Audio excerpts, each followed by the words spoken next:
Hello students, my name is Mohit Bansal. Welcome to Mohit Bansal classes.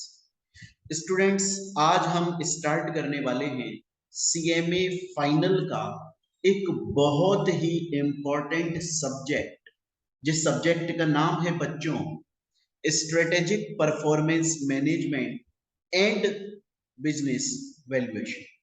बच्चों, ये आपका paper number 20 है और मैं आपको बता दूं कि ये जो आपका सब्जेक्ट है, ये सब्जेक्ट थ्योरेटिकली एंड प्रैक्टिकली दोनों तरह से आपके लिए स्ट्रॉन्ग है, इंपॉर्टेंट है। बच्चों, इससे पहले मैंने आपको आज की क्लास से पहले एक इंट्रोडक्शन क्लास भी पढ़ाई हुई है। उसके अंदर मैंने आपको बताया था कि आखिर ये सब्जेक्ट क्या है, हम इस सब्जेक्ट को क्यों पढ़ते हैं, ये सब्जेक्ट कितने मार्क्स का है, कितने पार्ट्स में डिवाइडेड है। इंट्रोडक्शन के अंदर मैंने आपको सब कुछ समझाया हुआ है। मैंने आपको बताया था कि आपका ये जो सब्जेक्ट है वो दो पार्ट्स में डिवाइडेड है। एक पार्ट है स्ट्रेटेजिक परफॉर्मेंस मैनेजमेंट 50 मार्क्स का, दूसरा पार्ट है बिजनेस वैल्यूएशन 50 मार्क्स का। दोनों के अंदर चार चार चैप्टर हैं, आपके 4 चैप्टर्स हैं दोनों के अंदर। ये जो बिजनेस वैल्यूएशन है, इसके अंदर ये 3 चैप्टर इंपॉर्टेंट है। ये जो 5th चैप्टर है बिजनेस वैल्यूएशन बेसिक्स, ये 0 मार्क्स का है। आज तक इससे एक भी क्वेश्चन नहीं आया हुआ है स्टूडेंट्स। एंड सेकंड बात मैं आपको बता दूं, ये टोटल प्रैक्टिकल है आपकी, थ्योरी बहुत कम आती है इसके अंदर। ठीक है, तो बच्चों आज हम स्टार्ट करने वाले हैं स्ट्रेटेजिक परफॉर्मेंस मैनेजमेंट का अपना फर्स्ट चैप्टर। यहां से हमारा कोर्स स्टार्ट होता है। अब स्टूडेंट्स, इस चैप्टर को स्टार्ट करने से पहले, अपना सिलेबस स्टार्ट करने से पहले, आज की क्लास स्टार्ट करने से पहले बच्चों मैं आपको कुछ बात बता देना चाहता हूं। पहली बात कि मैं आपको अपना पढ़ाने का तरीका समझा देता हूं। बच्चों देखिए, मैं हर चीज को बहुत डिटेल में पढ़ाऊंगा, इतना डिटेल में पढ़ाऊंगा कि एक बार हम जब पढ़ लेंगे, आपकी जब क्लास हो जाएगी, उसके बाद में एग्जाम के अंदर इससे बाहर कुछ भी नहीं आने वाला। आपका जो सीएमए इंस्टीट्यूट का मॉड्यूल है, उस मॉड्यूल के अंदर जितने टॉपिक्स दिए हुए, सभी टॉपिक्स मैंने यहां पर कवर किए हुए। पहली बात। दूसरी बात बच्चों, मैं हर चीज को कहानी बनाकर समझाऊंगा, एग्जाम्पल से समझाऊंगा, ताकि आपको बहुत आराम से समझ में आए, बहुत इजीली समझ में आए और इंटरेस्टिंग वे में हमारी क्लास रहे। एंड बच्चों, सबसे मोस्ट इंपॉर्टेंट चीज, जैसे ही कोई टॉपिक कंप्लीट होगा तो उस टॉपिक से रिलेटेड जितने भी प्रीवियस ईयर में क्वेश्चंस आए हैं, हम ऑन द स्पॉट स्कैनर भी साथ में सॉल्व करते चलेंगे। तो बच्चों, जैसे ही कोई टॉपिक आपका कंप्लीट हुआ, आपका सीएमए का मॉड्यूल भी कंप्लीट हो जाएगा, प्लस आपका स्कैनर भी कंप्लीट हो जाएगा। दोनों चीजें आपकी क्लास के अंदर ही कंप्लीट हो जाएगी और बहुत इंटरेस्टिंग वे में अपनी क्लास चलने वाली है। तो चलिए बच्चों, अब मैं स्टार्ट करता हूं आपका फर्स्ट चैप्टर। देखिए स्टूडेंट्स, हमारे फर्स्ट चैप्टर का नाम क्या है, एक बार हम ये देख लेते हैं।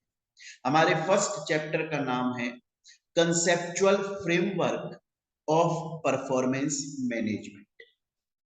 ये चैप्टर टोटली थ्योरेटिकल चैप्टर है, बहुत इंपॉर्टेंट चैप्टर है, टोटल थ्योरी चैप्टर है, टोटल थ्योरी चैप्टर है, प्रैक्टिकल नहीं आता एग्जाम में इस चैप्टर से।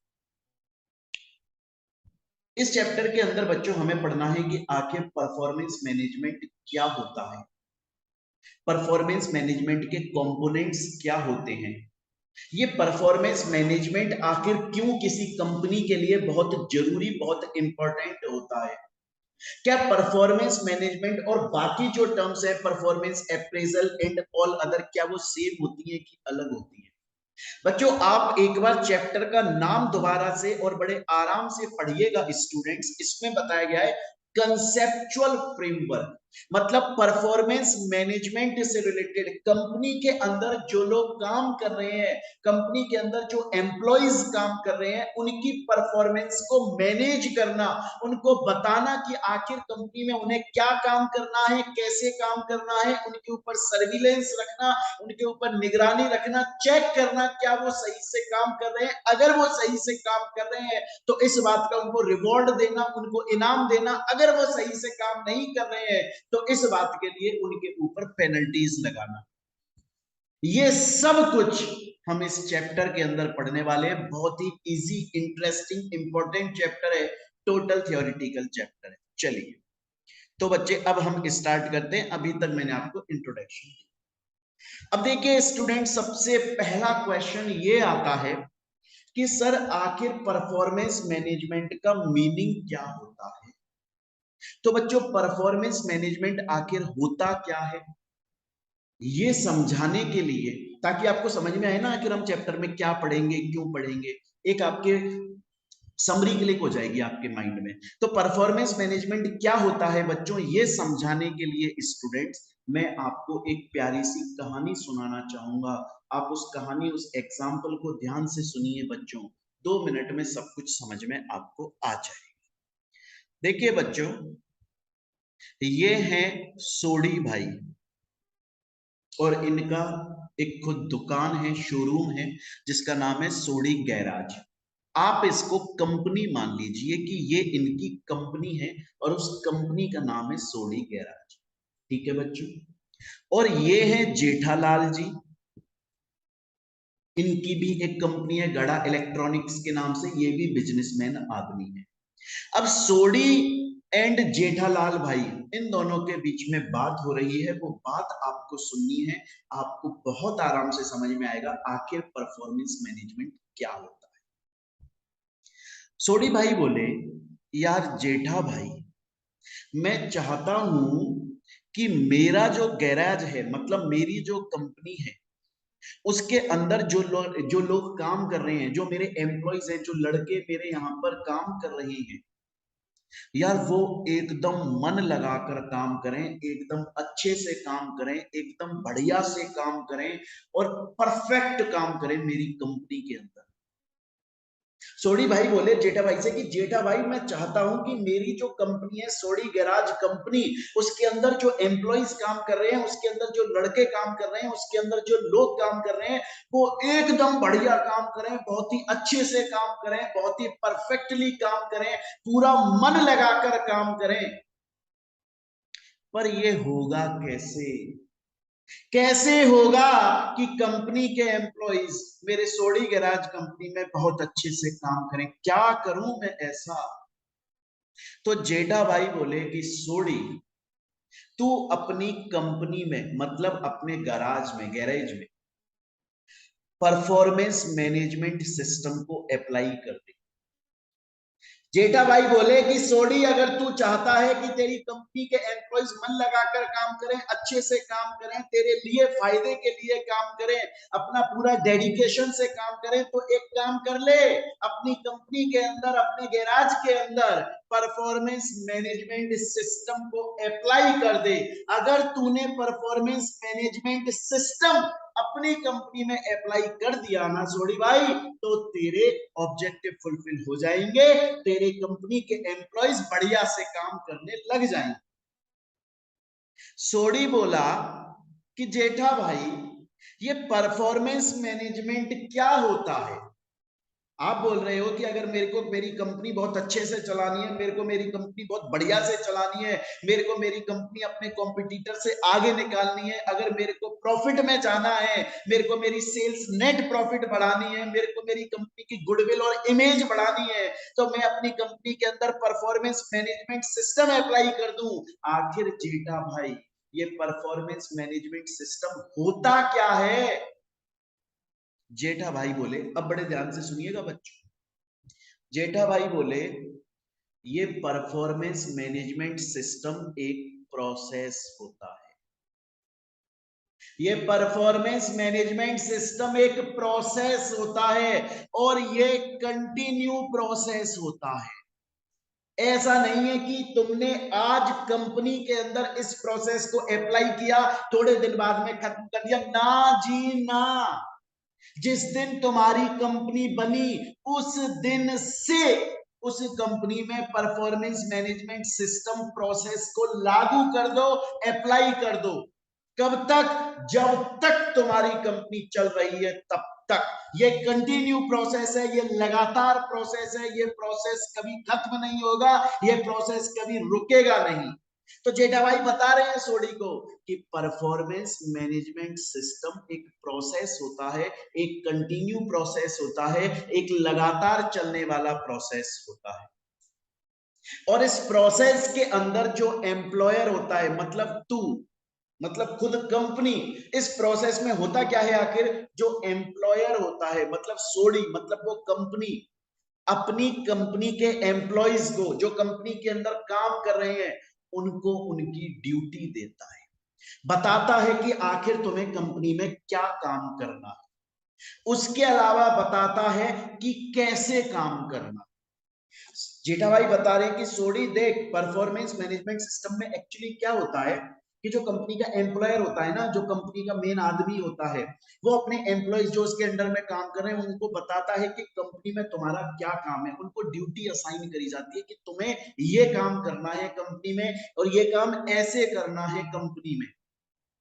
दूसरी बात, ये इस प्रोसेस के अंदर एम्प्लॉयर मतलब तेरा ये ड्यूटी होती है कि तू एम्प्लॉइज को बताए कि उन्हें क्या काम करना है, उन्हें वो काम कैसे करना है, और एम्प्लॉइज के जो पर्सनल ऑब्जेक्टिव्स है ना, एम्प्लॉइज के जो पर्सनल इंटेंशन है, वो कंपनी के इंटेंशन से अलग नहीं होने चाहिए। एम्प्लॉइज के जो पर्सनल ख्वाब हैं, जो एम है, जो पर्पस है, उसकी जो सोच है, वो कंपनी की सोच, कंपनी के गोल से मिलती हुई होनी चाहिए।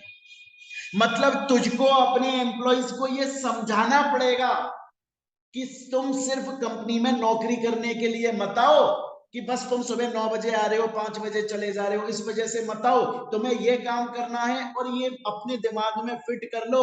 अगर तुम इस काम को अच्छे से करोगे तो कंपनी ग्रोथ करेगी, कंपनी आगे बढ़ेगी, और कंपनी अगर आगे बढ़ेगी तो तुम भी आगे बढ़ोगे। उन एम्प्लॉइज को ये बताना है कि ऐसा नहीं है कि तुम्हारा ऑब्जेक्टिव कुछ अलग ही है, तुम कुछ और ही सोच के बैठे हो कि हाँ यार कंपनी में आ रहे हैं, थोड़ा बहुत काम कर देंगे, 1 तारीख को सैलरी मिल जाती है। और कंपनी क्या चाहती है, कंपनी चाहती है कि उस फील्ड में सबसे बड़ी बन जाए, हमें क्या लेना देना। नहीं, ये परफॉर्मेंस मैनेजमेंट सिस्टम परफॉर्मेंस को मैनेज करता है। ये एक ऐसा सिस्टम है जो कंटिन्यू चलता है, लगातार चलता है। इसके अंदर एम्प्लॉयर, कंपनी का मालिक, कंपनी के एम्प्लॉयज, कंपनी के लोगों को काम असाइन करता है, ड्यूटी असाइन करता है, उनको तरीका बताता है कि आखिर वो उन्हें काम कैसे करना है, और उन्हें ये इंश्योर करता है, कंफर्म करता है कि तुम्हारे जो ऑब्जेक्टिव्स हैं वो वही होने चाहिए जो कंपनी के ऑब्जेक्टिव्स है। कंपनी का गोल और तुम्हारा गोल अलग अलग नहीं होना चाहिए। उसको, उन एम्प्लॉइज को ये बात उनके माइंड में फिट करनी पड़ेगी कि अगर कंपनी ग्रोथ करेगी तो तुम भी ग्रोथ करोगे, अगर कंपनी आगे बढ़ेगी तुम भी आगे बढ़ोगे, अगर कंपनी ज्यादा पैसा कमाएगी तुम भी ज्यादा पैसा कमाओगे। तो सोडी भाई की समझ में अब ये आया, सोडी भाई बोले, बोला जेठा भाई मतलब तुम ये बोल रहे हो कि मैं अपनी कंपनी में परफॉर्मेंस मैनेजमेंट सिस्टम अप्लाई कर दूं, जिसके अंदर सबसे पहले तो मैं अपनी कंपनी के एम्प्लॉइज को एक ड्यूटी, एक काम दे दूं, फिर मैं उन्हें ये समझाऊं कि आखिर उन्हें वो काम करना कैसे है। पहला स्टेप क्या करना है, सोडी बोल रहा है जेठा भाई से, जेठा भाई मतलब तुम ये बोल रहे हो परफॉर्मेंस मैनेजमेंट सिस्टम के अंदर पहला स्टेप तो मैं अपने एम्प्लॉइज को काम दूं कि तुम्हारा ये काम है, ये ड्यूटी है, ये कर दो, कैसे करना है वो तरीका भी बताऊं, और उन्हें ये भी बता दूं कि तुम्हारे जो एम्स हैं वो कंपनी के एम, कंपनी के गोल से मिलते हुए होने चाहिए। तुम दोनों अलग अलग रास्ते में मत जाओ, तुम ये मत सोचो कि बस कंपनी हमारी थोड़ी है, हम तो वैसे ऐसी नौकरी करने आ रहे हैं, ऐसा मत सोचो। फिर उसके बाद क्या करूं, ये 3 स्टेप तो मैंने फॉलो कर लिए, फिर क्या करूं। तो जेठा भाई बोले, बोला फिर तू अपने लिए ना एक टारगेट सेट कर, खुद के लिए। तू हर 7 दिन में या हर 15 दिन में या हर 1 महीने में या 6 महीने में, जो भी तेरे को, तेरा कंफर्टेबल लगता है, कोई फिक्स नहीं है, जो तेरे को सही लगता है, तू ये सेट कर ले कि यार हर 7 दिन के अंदर या हर 15 दिन, जो भी टाइम से, मैं अपने एम्प्लॉयज की परफॉर्मेंस को चेक करूंगा। मैंने उनको जो ड्यूटी दी थी, जो तरीका बताया था, मैं चेक करूंगा क्या वो काम सही से कर रहे हैं कि नहीं कर रहे हैं, मैं परफॉर्मेंस चेक करूंगा। अगर वो लोग गलतियां कर रहे हैं तो मैं बताऊंगा कि भैया देख तू यहाँ से ये गलती कर रहा है, तूने जो ये ड्यूटी मैंने दी थी, तुझे जो काम दिया गया था, उसमें ये काम तो तूने बहुत बढ़िया किया, यहाँ पर गलती कर दी, ये तेरी गलती है, ये गलती दोबारा मत कर। उससे क्या होगा, उसकी परफॉर्मेंस मैनेज होगी। तो उसकी परफॉर्मेंस को सुधार रहा है, उसको उसकी गलतियां बता रहा है, उसको समझ में आ रही है अरे मैं यहां गलती कर रहा हूं, ताकि फिर वो आगे वो गलतियां ना करे। तो अभी तक सोडी भाई ने ये बोला कि यार मैं चाहता हूं मेरी कंपनी में एकदम काम बढ़िया हो, सब कुछ बहुत अच्छे से चले, तो जेठा भाई मुझे क्या करना चाहिए? तो जेठा भाई बोले कि देख यार सोडी, मैं तेरे लिए एक बात समझा देता हूं, और वो ऐसा है कि अगर तुझे बहुत अच्छे से अपनी कंपनी चलानी है तो तू परफॉर्मेंस मैनेजमेंट सिस्टम को अप्लाई कर ले। ये एक प्रोसेस होता है, कंटिन्यू चलने वाला प्रोसेस होता है, ये लगातार चलता है, ऐसा नहीं है कुछ दिन चला, नहीं, जब कंपनी बनी तब से चालू होता है, जब तक कंपनी रहेगी तब तक ये लगातार चलता है। इसके अंदर मेन इंटेंशन ये होता है कि हमें अपने एम्प्लॉयज की परफॉर्मेंस को मैनेज करना है, हमें उनको उनकी ड्यूटी देनी है, उनको तरीका बताना है वो कैसे काम करेंगे, और उन्हें ये इंश्योर करना है कि टेंशन मत लो, कंपनी का जो पर्पस है ना, तुम्हारा भी वही पर्पस होना चाहिए। कंपनी का गोल और तुम्हारा गोल अलग अलग नहीं होना चाहिए। अगर कल को कंपनी ग्रोथ करेगी, तुम भी ग्रोथ करोगे, टेंशन मत लेना, ऐसा नहीं होगा कंपनी आगे बढ़ गई तुम पीछे रह जाओगे ना, तुम्हें भी पैसा मिलेगा। और फिर कुछ टाइम जो अपना एक डिसाइड कर लो, 7 दिन में, 2 दिन में, 5 दिन में, 15 दिन में, 10 दिन में, 20 दिन में, 25 दिन में, 30 दिन, जो भी तुम्हें सही लगता है, बार बार चेक करो अपने लोगों की परफॉर्मेंस को, उनकी गलतियां उनको बताओ, ताकि तुम उनकी परफॉर्मेंस को सही से मैनेज कर, तो तुम्हारी कंपनी बहुत बढ़िया चलेगी। ऐसी कंपनी तो बहुत अच्छा प्रॉफिट कमा कर लाएगी यार, क्या बात कर रहे हो? लोगों का ट्रस्ट बढ़ेगा, लोगों की गुडविल बढ़ेगी। सोडी बोला ठीक है भाई, जेठा भाई मैं समझ गया आपकी बात को, लेकिन ये बताओ ये सब जो आपने बताया ये कब तक करना है? जेठा बोला अबे बोल दिया ना तेरे से, कंटिन्यू प्रोसेस है, कंटिन्यू कंटिन्यू कंटिन्यू, लगातार चलता है, इसकी कोई एंडिंग नहीं है। जब कंपनी बनी तब से ही ये प्रोसेस अप्लाई कर ले कंपनी में, जब तक कंपनी चलती रहेगी तब तक ये प्रोसेस अप्लाई रखना कंपनी में। यहां तक की बात समझ में आ गई? तो देखिए बच्चों, अब आ जाते हैं हम कि आखिर परफॉर्मेंस मैनेजमेंट क्या होता है। अभी मैंने आपको कहानी सुना दी, सेम चीज यहां लिखी हुई है कि परफॉर्मेंस मैनेजमेंट एक कंटिन्यू प्रोसेस होता है। इसके अंदर कंपनी क्या करती है, कंपनी का एम्प्लॉयर क्या करता है, वो लोगों की, इंडिविजुअल लोगों की जो परफॉर्मेंस है उसको आइडेंटिफाई करता है, चेक करता है, और कंपनी के गोल्स को अचीव करता है। तो ये कंटिन्यू प्रोसेस है। इसके अंदर लिंक कर दिया जाता है, जो कंपनी के ऑब्जेक्टिव है, एम्प्लॉय के ऑब्जेक्टिव है, उनको लिंक कर दिया जाता है, जिससे कंपनी का हर बंदा कंपनी के ऑब्जेक्टिव्स को अचीव करने के लिए काम करे। इसलिए काम नहीं करे कि मैं तो कंपनी में बस आ रहा हूँ, 2 साल में कंपनी में ऐसे ही जॉब करूंगा, थोड़ा सा पैसा कमा लूंगा, उसके बाद अपना धंधा खोलूंगा। उसे ये इंश्योर करो कि टेंशन मत ले, तू बहुत अच्छी कंपनी में आया है यार, हम तेरा ख्याल रखेंगे भाई, और हमारी कंपनी के ये ऑब्जेक्टिव्स हैं, तू इनके लिए काम कर, तेरा भी यही ऑब्जेक्टिव होना चाहिए। जिस दिन कंपनी बढ़ेगी तू बढ़ेगा, टेंशन ना ले। ये है परफॉर्मेंस मैनेजमेंट। स्टूडेंट बोलता है सर यहां तक मेरे को बहुत अच्छे से समझ में आ गया। सर आपने बोला था कि आप मुझे स्कैनर भी करवाओगे साथ में, तो अभी तक सर आपने इस फर्स्ट चैप्टर के अंदर मुझे एक टॉपिक पढ़ाया, व्हाट इज परफॉर्मेंस मैनेजमेंट। क्या इससे रिलेटेड कोई क्वेश्चन एग्जाम में आया है? हाँ जी, दिसंबर 2019 के अंदर 1 मार्क का क्वेश्चन आया था, देखो बता देता हूं आपको। क्वेश्चन बोल रहा है कि परफॉर्मेंस मैनेजमेंट क्रिएट करता है डायरेक्ट लिंक किस किस के बीच में? तो मैंने अभी बताया, एम्प्लॉइज की जो परफॉर्मेंस है और ऑर्गेनाइजेशन मतलब कंपनी के जो गोल है, उनके बीच में एक लिंक क्रिएट कर देता है कि एम्प्लॉय इतना अच्छा परफॉर्म करे कि ऑर्गेनाइजेशन मतलब कंपनी के गोल्स अचीव हो जाए। तो बच्चों ये क्वेश्चन 1 मार्क का दिसंबर 2019 में इस टॉपिक से आया हुआ। इस टॉपिक से और भी क्वेश्चन आए हैं, वो हम यहाँ पर देखेंगे। जून 2019 में ही आया था 10 नंबर का, लेकिन उसके लिए हमें एक और टॉपिक पढ़ना है। चलिए, तो यहां तक बच्चों हमने पढ़ लिया परफॉर्मेंस मैनेजमेंट क्या होता है। अब बच्चों हमारा नेक्स्ट टॉपिक है परफॉर्मेंस अप्रेजल क्या होता है। देखिए बच्चों, एक चीज समझ लीजिएगा, परफॉर्मेंस मैनेजमेंट और परफॉर्मेंस अप्रेजल दोनों अलग अलग चीज है। कैसे अलग होती है मैं आपको समझा देता हूँ। बच्चों जो परफॉर्मेंस मैनेजमेंट होता है ना स्टूडेंट्स, जो परफॉर्मेंस मैनेजमेंट, बच्चों ये तो कंटिन्यू चलने वाला प्रोसेस है, इसकी कोई टाइम लिमिट नहीं है, ये लगातार चलता है, लगातार चलता है, लगातार चलता है। जबकि बच्चों जो परफॉर्मेंस अप्रेजल होता है ना, वो साल के अंदर 2 बार होता है, वो ईयर में 2 बार होता है। एक तो मिड ऑफ द ईयर और एक एंड ऑफ ईयर। उसका मतलब क्या होता है, देखो नाम से समझो, परफॉर्मेंस अप्रेजल, कंपनी के अंदर जो अच्छा परफॉर्मेंस दे रहा है उसको अप्रेजल मिलेगा, उसको कंपनी में बढ़ाया जाएगा, अच्छी पोस्ट मिलेगी, सैलरी अच्छी हो जाएगी। और जो अच्छा काम नहीं कर रहा है उसको अप्रेजल नहीं मिलेगा। एक्चुअली में क्या होता है, जो कंपनी होती है ना, वो टारगेट दे देती है अपने एम्प्लॉइज को, ईयर की स्टार्टिंग में ही दे देती है एम्प्लॉइज को, और बोलती है कि तुमको ना मिड ऑफ द ईयर, जब हमारा साल आधा कंप्लीट हो जाए, तब तुम्हें खुद को अपना एक अप्रेजल फॉर्म भरना है, जिसमें एम्प्लॉइज खुद भरे, जिसमें तुम बताओ कि क्या तुम्हें क्या लगता है, क्या तुम सही काम कर रहे हो, क्या तुम्हें अप्रेजल मिलना चाहिए, क्या तुम्हें आगे कंपनी में अच्छी पोस्ट मिलनी चाहिए, जो तुम्हें टारगेट ईयर की स्टार्टिंग में दिया गया था, क्या तुमने वो अचीव कर लिया, या लग रहा है कि तुम कर लोगे। तुम खुद बताओ।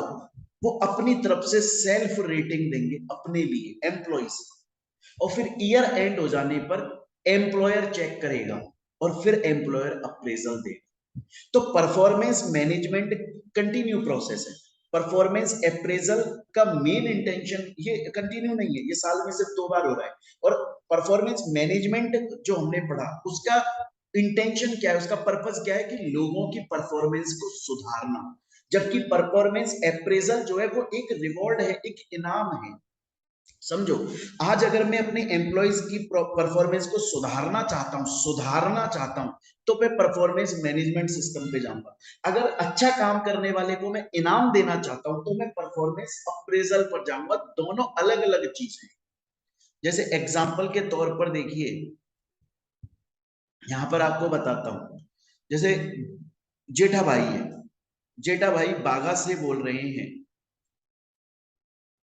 कि बागा तुझे इस साल कम से कम इतने टीवी रिपेयर करने, मतलब तू टीवी रिपेयर करेगा तो तू कमाई करके लाएगा, कम से कम इतने तो रिपेयर करने हैं और कोई कंप्लेंट नहीं आनी चाहिए। तो परफॉर्मेंस अप्रेजल ये ईयर स्टार्टिंग में बता दिया जेठा भाई ने।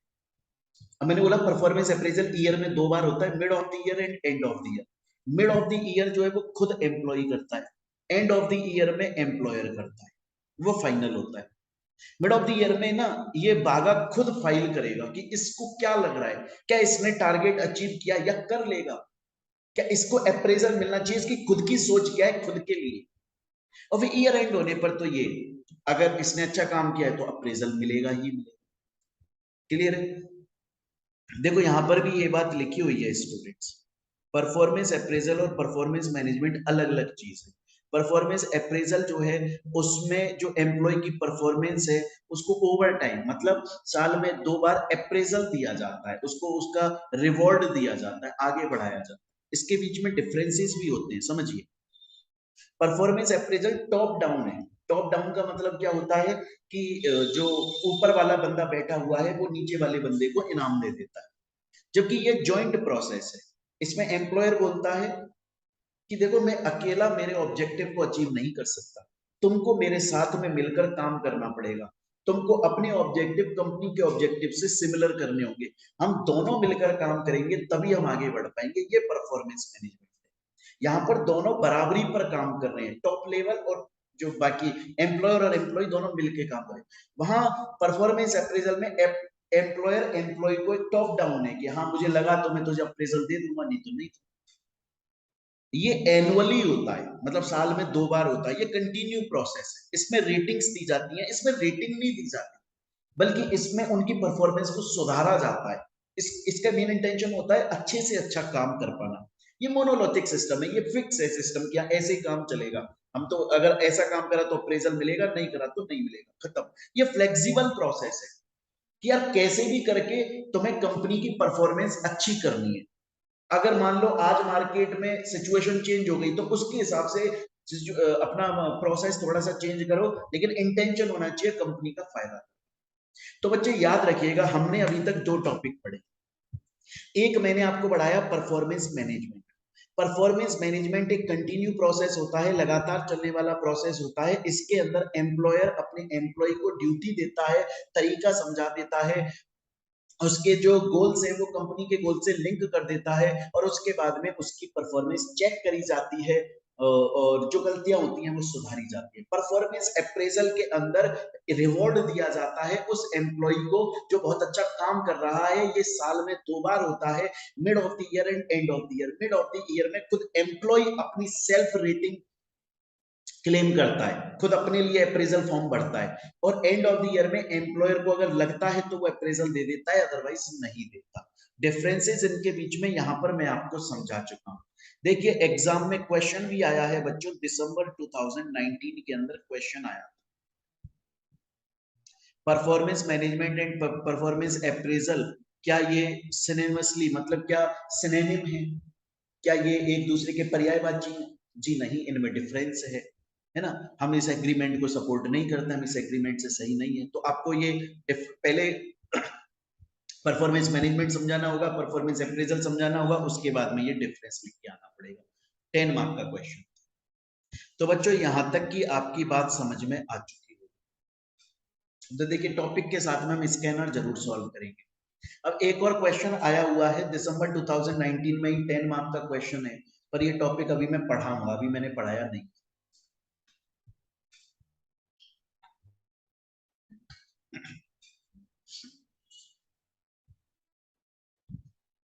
तो देखिए बच्चे, अभी हमने स्टार्ट करा, हमारी फर्स्ट चैप्टर स्टार्ट करा है हमने, और इसके अंदर हमने समझा परफॉर्मेंस मैनेजमेंट क्या है, एग्जांपल देख लिया, प्रीवियस ईयर का क्वेश्चन भी कर लिया। फिर हमने परफॉर्मेंस अप्रेजल देखा, performance management and performance appraisal के बीच में डिफरेंस देखा, और उसके भी हमने प्रीवियस ईयर का क्वेश्चन देख लिया। अब हम चलते हैं आगे।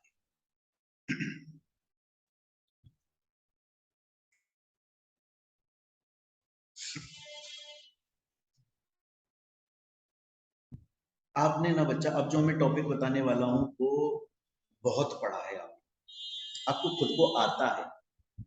आपने वो 11th क्लास में और 12th क्लास में जो बिजनेस स्टडीज सब्जेक्ट पढ़ा था उसके अंदर बहुत पढ़ा है। मैं दोबारा बता देता, कोई भी कंपनी, इवन कोई भी बिजनेसमैन, छोटा सा छोटा दुकानदार भी कैसे काम करता है, वो पहले प्लानिंग करता है कि मेरे ऑब्जेक्टिव्स क्या हैं, आखिर मैं क्यों कर रहा हूं ये धंधा, और मैं कैसे अचीव कर पाऊंगा इसको। जैसे आज एग्जांपल के तौर पे मैं अपनी बताऊं, ये मेरा मोहित बंसल क्लासेस कंपनी है, इसमें मैं एजुकेशन सर्विस प्रोवाइड करता हूँ। पहले मैंने गोल डिसाइड किया कि आखिर मुझे करना है। मैंने डिसाइड किया कि यार मुझे, मैं जो सब्जेक्ट पढ़ा रहा हूँ उसमें बहुत अच्छा नाम करना है, और ज्यादा से ज्यादा स्टूडेंट्स तक अपनी कवरेज ले जानी है, ज्यादा से ज्यादा बच्चों को पढ़ाना है। क्वेश्चन अब ये आता है कि कैसे, अब कैसे ज्यादा से ज्यादा बच्चों को पढ़ाओ, या प्लानिंग क्या है आपकी। तो मेरी प्लानिंग क्या थी, मेरी प्लानिंग है कि मैं जब भी पढ़ाऊंगा बच्चे को, जो भी पढ़ाऊंगा, पहली बात तो वो कोशिश करूंगा हर चीज का एग्जाम्पल दूं, हर चीज की कहानी सुनाऊं, हर चीज को बहुत इजी करूं, पूरा कंप्लीट सिलेबस में उसके अंदर कवर कर दूं, प्रीवियस ईयर के क्वेश्चन साथ में स्कैनर सॉल्व कर दूं, और बच्चे का हर वीक में टेस्ट लेते हैं। उससे क्या होगा, कोर्स कंप्लीट होगा और उसका टेस्ट के थ्रू रिवीजन भी हो जाएगा। ये प्लानिंग है।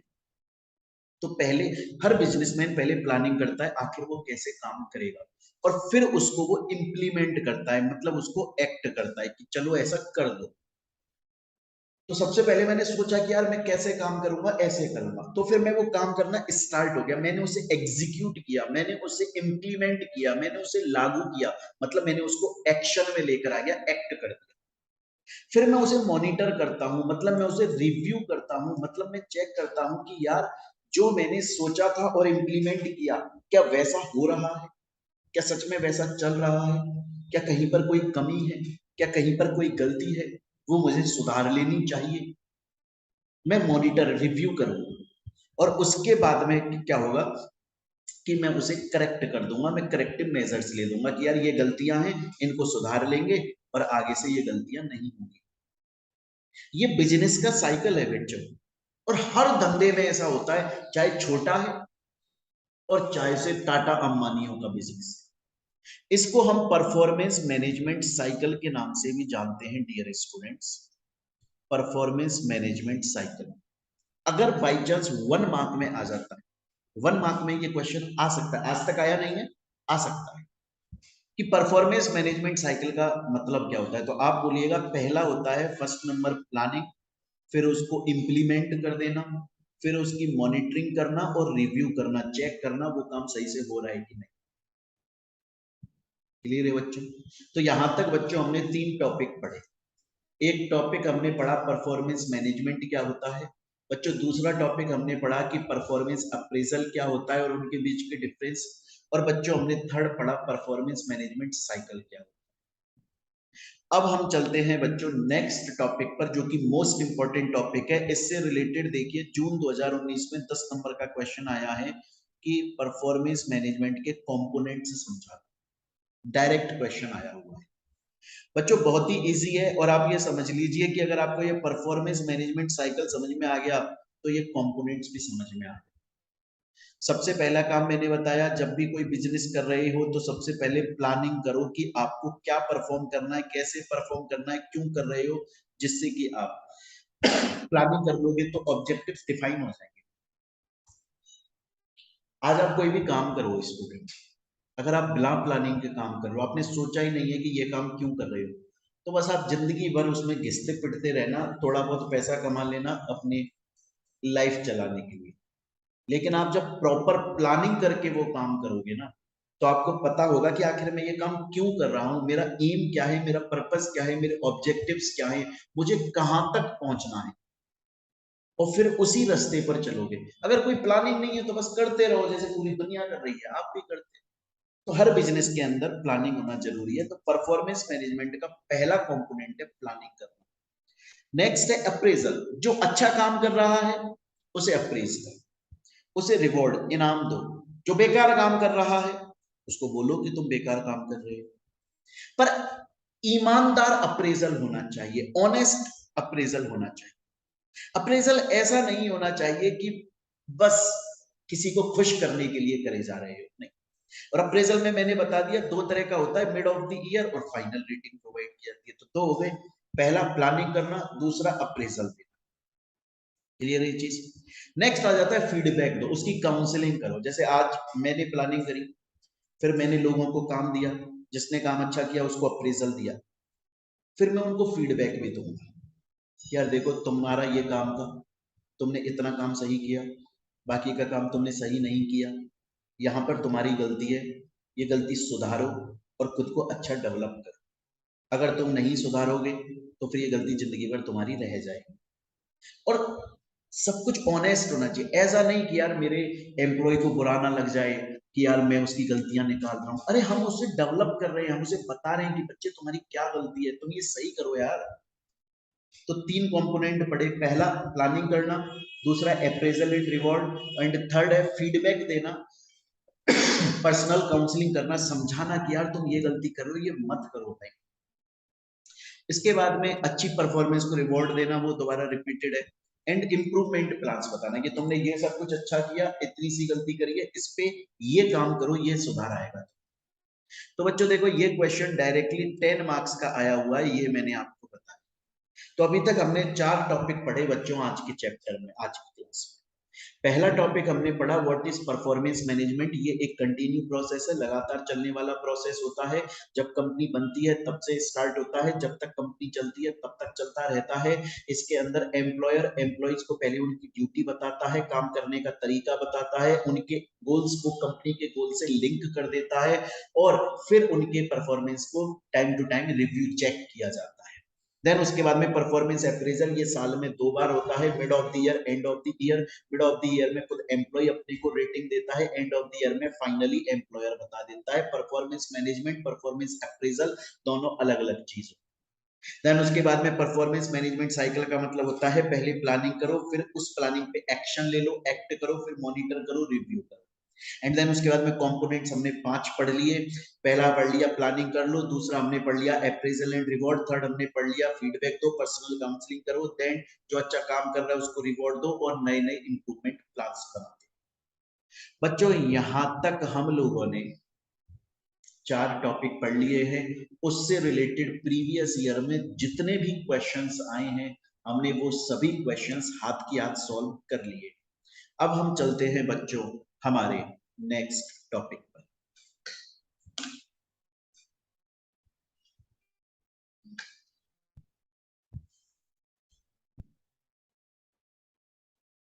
अच्छा, मैं एक चीज और बता दूं, जिन बच्चों ने क्लासेस परचेज की हुई हैं उनके पास तो ऑलरेडी क्लासेस हैं और नोट्स उनके पास में पहुंच चुके हैं। अगर कोई स्टूडेंट सोशल मीडिया प्लेटफॉर्म पर ये वीडियो देख रहा है और हमारी क्लासेस को परचेज करना अगर चाहता है तो हमारे ऐप के थ्रू भी परचेज कर सकता है या गूगल ड्राइव पर भी परचेज कर सकता है। आप प्ले स्टोर पर जाएं, गूगल प्ले स्टोर पर टाइप करें Mohit Bansal classes, app download करके क्लासेस ले सकते हो। वीडियो के डिस्क्रिप्शन में ऐप का लिंक, वेबसाइट का लिंक, सब कुछ। और गूगल ड्राइव पर चाहते हो वो भी कर सकते हो। इस नंबर पर आप कॉल या व्हाट्सएप पर मैसेज या टेलीग्राम पर मैसेज करें। बहुत ही नॉमिनल फीस होती है हमारी, उसमें आपको क्लासेस मिलती हैं प्लस उसमें आपको नोट्स मिलते हैं। क्लियर, ये चीज ऑल ओवर इंडिया डिलीवरी होती है। चलिए चलते हैं नेक्स्ट टॉपिक पर। जो बच्चों हमारा नेक्स्ट टॉपिक है उसका नाम है परफॉर्मेंस, प्रोडक्टिविटी एंड एफिशिएंसी। ये हमारे टॉपिक का नाम है। अब परफॉर्मेंस तो हमने समझ लिया, हमें समझना है प्रोडक्टिविटी क्या है, एफिशिएंसी क्या है। और बच्चों प्रोडक्टिविटी और एफिशिएंसी को समझाने के लिए मैं आपको एक कहानी सुनाना चाहूंगा, एक एग्जाम्पल सुनाना चाहूंगा। बड़ा ही प्यारा एग्जाम्पल है, बड़े ही मजे आएंगे आपको, ध्यान से सुनिए। ये है जितेश सेन, ये मेरा स्टूडेंट रह चुका है और ये यंगेस्ट सीएमए है, पूरे भारत का सबसे यंग सीएमए बना था।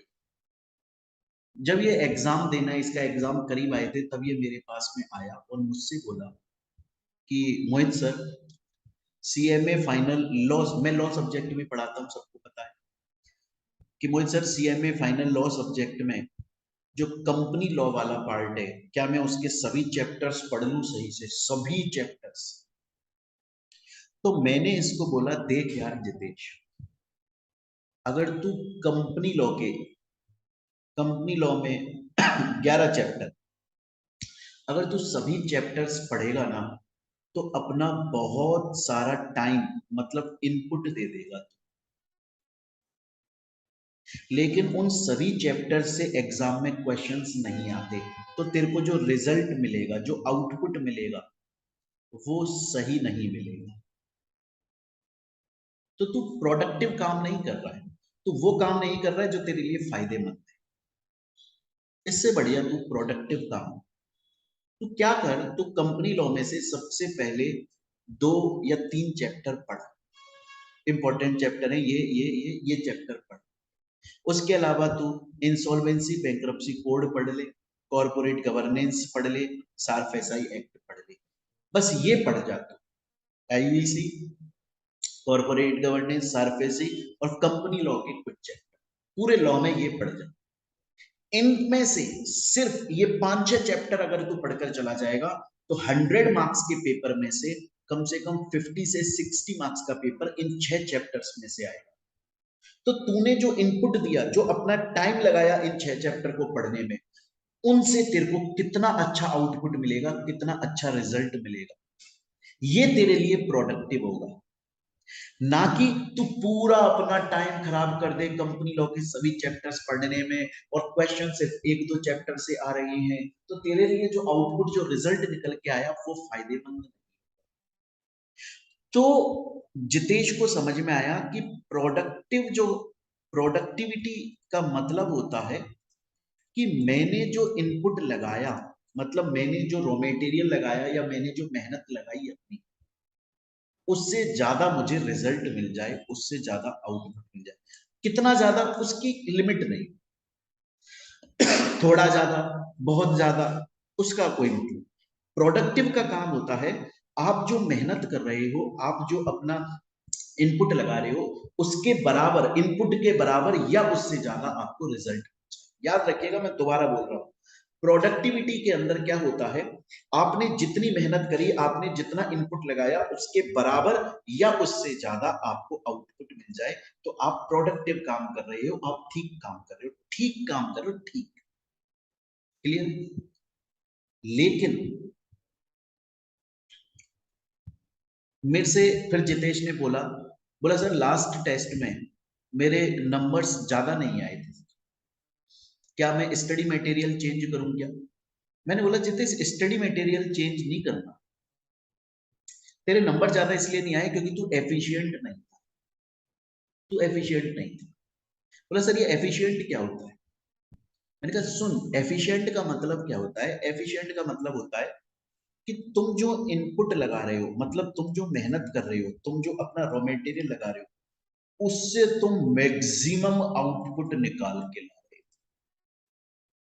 मतलब तुम ये बोल रहे हो कि अगर इस दुनिया में कोई भी इतना इनपुट लगाएगा, इतना रॉ मटेरियल खर्च करेगा या इतनी मेहनत करेगा, तो ये जो आउटपुट, जो रिजल्ट निकलेगा वो ये निकलेगा, ये मैक्सिमम है, इससे ऊपर आउटपुट निकल ही नहीं सकता इतने इनपुट पे।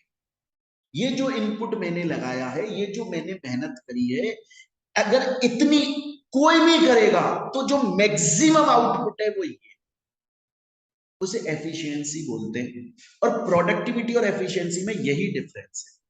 प्रोडक्टिविटी में मैंने बोला कि आपने जो इनपुट लगाया, उससे जो आउटपुट निकला, वो इनपुट के बराबर या उससे ज्यादा हो, कितना हो, बराबर या ज्यादा हो, ठीक है, हम मान लेंगे कि प्रोडक्टिव है।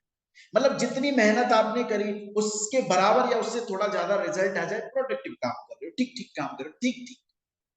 लेकिन आपने जो इनपुट लगाया, उससे आपने मैक्सिमम आउटपुट लेकर आई, आप एफिशिएंट काम कर रहे हो, धुरंधर काम कर रहे हो, बड़ा मजेदार काम कर रहे हो। तो बच्चों देखो, जो प्रोडक्टिविटी होती है ना, वो आउटपुट और इनपुट के बीच की रिलेशनशिप को शो करती है। जबकि जो एफिशिएंसी होती है ना, वो ये बोलती है कि हमने जितना इनपुट लगाया, उससे मैक्सिमम आउटपुट आना चाहिए, मैक्सिमम आउटपुट। क्लियर है ये चीज यहां तक? यही चीज यहां पर लिखी हुई है स्टूडेंट्स। तो मैं एक बार रिवाइज कर देता हूं, अभी तक हमने जितना पढ़ा, अभी हम और पढ़ेंगे, अभी मैं आपको टाइप ऑफ एफिशिएंसी भी समझाऊंगा, पर अभी यहां तक पहले देखिए। और टेंशन ना लें बच्चों, हम प्रीवियस ईयर से जो क्वेश्चंस आए हैं ना, ये देखिए, ये इतने सारे क्वेश्चंस आए हुए हैं, ये एक क्वेश्चन आया हुआ है, ये हम सब सॉल्व करेंगे, है ना, पूरा स्कैनर सॉल्व करते हुए चलेंगे हम, अपना टेंशन ना लें।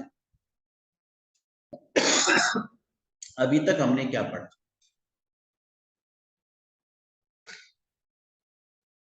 अभी तक बच्चों हमने पढ़ा कि परफॉर्मेंस मैनेजमेंट एक प्रोसेस होता है, कंटिन्यू चलने वाला प्रोसेस होता है, लगातार चलने वाला प्रोसेस होता है। और परफॉर्मेंस मैनेजमेंट जो प्रोसेस है, उसका मेन इंटेंशन क्या होता है?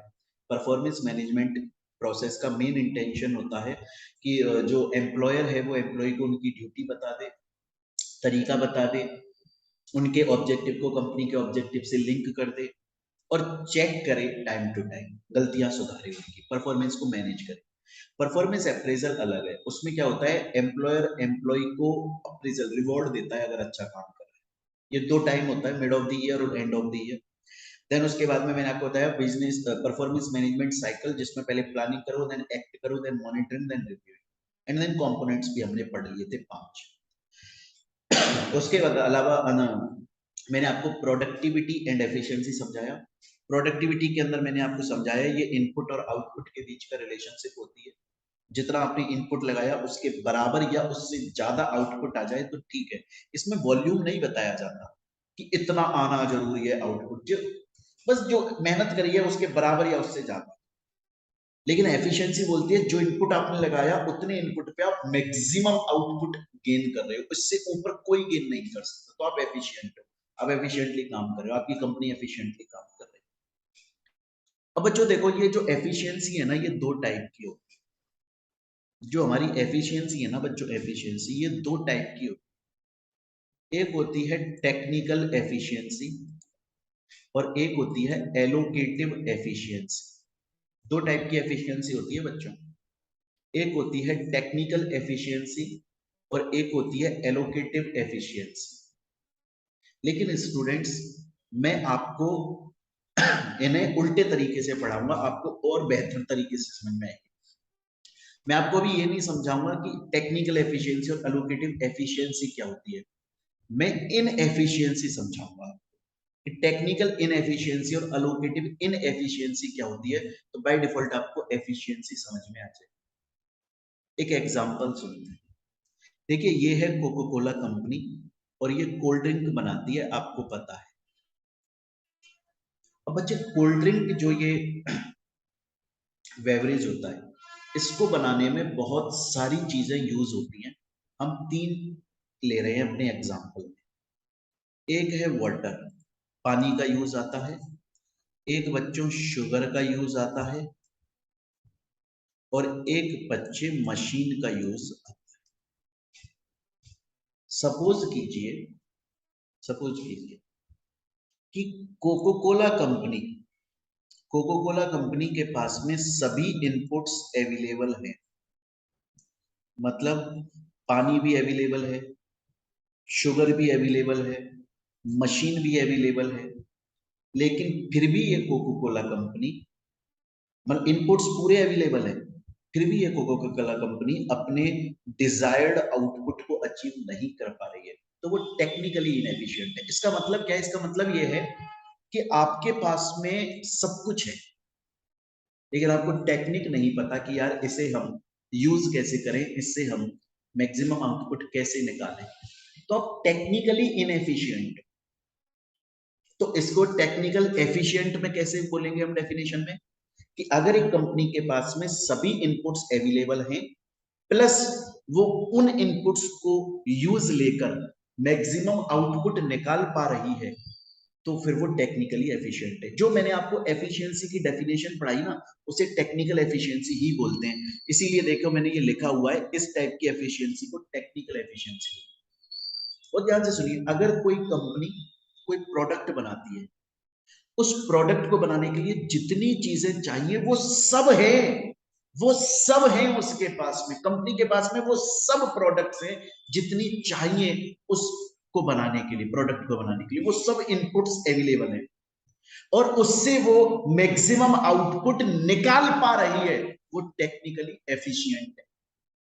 अगर कंपनी के पास में सभी इनपुट्स अवेलेबल हैं लेकिन वो मैक्सिमम आउटपुट नहीं निकाल पा रही है, वो टेक्निकली इनएफिशिएंट। स्टूडेंट बोलता है सर मेरे को समझ में आ गया। अलोकेटिव इनएफिशिएंट का मतलब क्या होता है? अलोकेटिव का मतलब होता है कि आपके पास में इनपुट्स नहीं है, इसलिए आप मैक्सिमम आउटपुट नहीं निकाल पा रहे हो, तो वो अलोकेटिव है। तो सपोज कीजिए रिलायंस कंपनी है और रिलायंस पहला ऑप्शन, रिलायंस कंपनी के पास में सभी इनपुट्स अवेलेबल हैं लेकिन फिर भी वो अपना मैक्सिमम आउटपुट नहीं निकाल पा रही, वो टेक्निकली इनएफिशिएंट है। अगर रिलायंस कंपनी के पास में इनपुट्स ही अवेलेबल नहीं है इसलिए वो आउटपुट नहीं निकाल पा रही है, तो वो टेक्निकली तो एफिशिएंट, लेकिन वो अलोकेटिव इनएफिशिएंट है। आ रही है मेरी बात समझ में? टेक्निकली वो बोल रही है कि अगर इनपुट्स होते तो मैं निकाल देती, लेकिन इनपुट्स नहीं है ना मेरे पास में, अलोकेटिव इनएफिशिएंट। जैसे एग्जांपल के तौर पे coca cola company cold drink बनाती है, ये तीन चीजें की जरूरत पड़ती है। मान लो उसके पास में इनमें से कोई चीज नहीं है, लेकिन कोको कोला कंपनी को अपना कोल्ड ड्रिंक का प्रोडक्ट को मार्केट में देना है, वो अपना मार्केट में प्रोडक्ट तो बंद नहीं कर सकती, सप्लाई तो देनी है, लेकिन खुद बनाने के लिए ये इनपुट्स अवेलेबल नहीं है। तो वो चली गई किसी दूसरी कंपनी के पास, पेप्सी के पास गकर बोली तुम अपना प्रोडक्ट दे दो, उस पे मैं अपनी कोको कोला की लेबलिंग कर दूं और बेच दूं। तो हायर प्राइस पर पेप्सी से खरीदा और उसको बेचा, तो बहुत ज्यादा प्रॉफिट कमाया नहीं, वो अलोकेटिव है। तो मैं दोबारा से बोल रहा हूँ, अगर किसी कंपनी के पास में सभी इनपुट्स अवेलेबल हैं फिर भी वो मैक्सिमम आउटपुट नहीं निकाल पा रही है, इसका मतलब उसे टेक्निक नहीं आती, वो टेक्निकली इनएफिशिएंट है। लेकिन अगर कंपनी के पास में इनपुट्स ही अवेलेबल नहीं है तो वो अलोकेटिव इनएफिशिएंट। तो स्टूडेंट्स अभी तक हमने क्या पढ़ा अपनी क्लास के अंदर? बच्चों अभी तक हमने पढ़ा परफॉर्मेंस मैनेजमेंट क्या होता है, परफॉर्मेंस अप्रेजल क्या होता है, परफॉर्मेंस मैनेजमेंट साइकिल, उसके कंपोनेंट्स, और उसके अलावा बच्चों प्रोडक्टिविटी, एफिशिएंसी और टाइप ऑफ एफिशिएंसी, यहां तक पढ़ लिया है बच्चों। एक बार मेरे से एक स्टूडेंट बोला सर ठीक है, आपने बता दिया प्रोडक्टिविटी क्या होती है सर, आपने बता दिया एफिशिएंसी क्या होती है सर, आपने बता दिया दो टाइप की एफिशिएंसी होती है सर, और इनएफिशिएंट क्या होता है, ये सब समझा। एक क्वेश्चन है, अगर कोई कंपनी ग्रो करना चाहती है तो सर वो प्रोडक्टिव होनी चाहिए कि एफिशिएंट होनी चाहिए? दोनों होनी चाहिए भाई, दोनों। सर वो क्यों? देखिए एफिशिएंट का मतलब है कि इनपुट पर मैक्सिमम आउटपुट निकालना, वो तो बहुत ही बढ़िया बात है, लेकिन हर कंपनी हर बार एफिशिएंट नहीं हो सकती। कंपनी 100 टाइम्स में से मान लो 90 टाइम्स एफिशिएंट है, 80 टाइम्स एफिशिएंट है, लेकिन 100 में से 100 टाइम्स एफिशिएंट नहीं हो सकती। तो कम से कम जो जितने टाइम वो एफिशिएंट नहीं है उन टाइम पर वो प्रोडक्टिव तो रहे ना। जैसे एग्जांपल के तौर पे मान लीजिए कि आज टाटा कंपनी है, टाटा कंपनी 100 में से 100 टाइम्स में से 90 टाइम्स एफिशिएंट रहती है, अच्छी बात है, लेकिन जो 10 टाइम है उसमें वो एफिशिएंट नहीं है तो ठीक है, लेकिन प्रोडक्टिव तो रहे ना। मतलब जितना इनपुट लगाया उसके बराबर रिजल्ट तो लाके देना, ऐसा तो नहीं है कि लॉस नहीं जा रहा। तो कोई भी कंपनी जो बहुत अच्छे से ग्रो करनी चाहती है वो प्रोडक्टिव और एफिशिएंट दोनों होना जरूरी है। और इसके लिए कंपनी को क्या करना पड़ेगा? इसके लिए कंपनी को वो परफॉर्मेंस मैनेजमेंट सिस्टम अप्लाई करना पड़ेगा और लगातार उसे कंपनी के ऊपर मॉनिटरिंग करनी पड़ेगी कि कंपनी कहां गलत कर रही है, कहां सही कर रही है। स्टूडेंट बोलता है सर यहां तक आपने अभी तक मुझे जो जो कुछ समझाया सर वो सब कुछ मुझे बहुत अच्छे से समझ में आ गया, लेकिन एक डाउट, आप बोल रहे हो सर कि अगर कोई कंपनी बहुत अच्छे से ग्रो करना चाहती है, प्रॉफिट में रहना चाहती है, नाम कमाना चाहती है, गुडविल बढ़ाना चाहती है, प्रॉफिट बढ़ाना चाहती है, सेल्स बढ़ाना चाहती है, परफेक्ट रहना चाहती है, तो वो एफिशिएंसी और प्रोडक्टिविटी दोनों को फॉलो करे। उसकी कोशिश ये रहनी चाहिए कि वो ज्यादा से ज्यादा टाइम एफिशिएंट हो, जितना इनपुट लगाया उस पर वो मैक्सिमम आउटपुट कमा ले, लेकिन जितने टाइम वो एफिशिएंट नहीं है उनमें कम से कम प्रोडक्टिव तो रहे। ओके।